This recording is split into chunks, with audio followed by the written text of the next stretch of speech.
Welcome to Going the Extra Mile, a podcast brought to you by Newleaf Training and Development.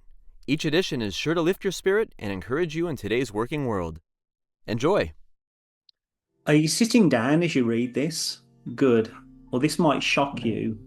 I actually don't like Downton Abbey. There, I said it. In fact, if you were to ask me to list my top 10 reasons for wanting to move to America, one of those would be a disdain for monarchy and the British aristocracy. Even though it looks cute and quaint, I can tell you from first-hand experience, working with and for the children of England's lords and ladies is not so endearing. Call me an ungrateful subject of the crown from the past, or call me a rebel, or even call me a brand new American. But the practice of awarding positions or promotions on anything other than character and competence is completely abhorrent to me. The word nepotism comes from the Italian word for nephew. Who knew? Apparently, back in the 17th century, many people promoted their nephews to powerful positions at the expense of other candidates. I just wonder, well, why just the nephews?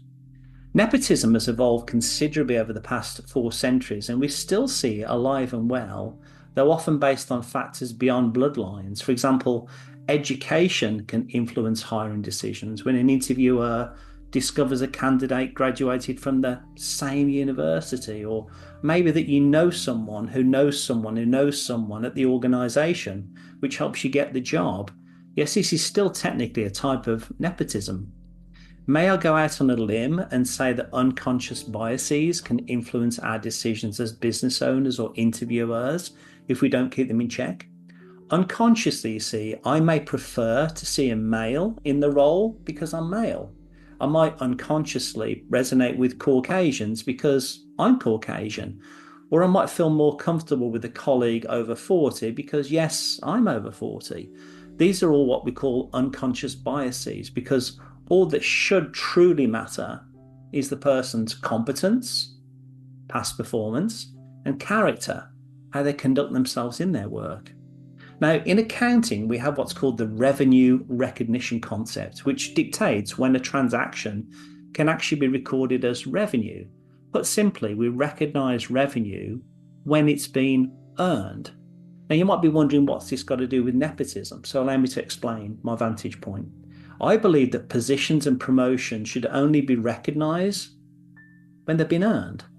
So what does my heritage, my school colours, or who I'm related to have to do with whether I should get the job or promotion?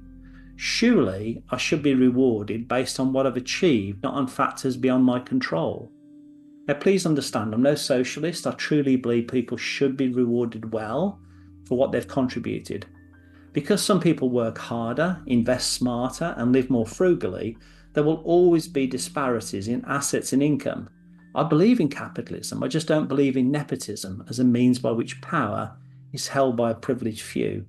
I don't believe in inherited gentrified titles or in royal favours just because someone's got quote-unquote blue blood. I mean, who even has blue blood apart from Dodger fans?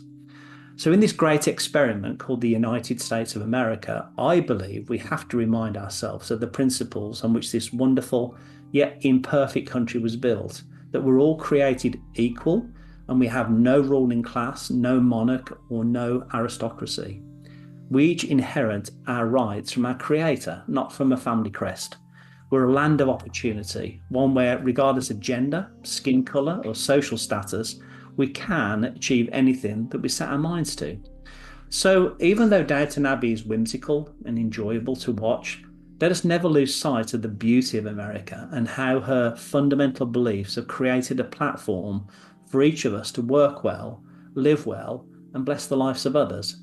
May our character and our competence always be the measure by which we're rewarded. I hope you found that short story useful, and if you did, feel free to rate, review, and share this podcast.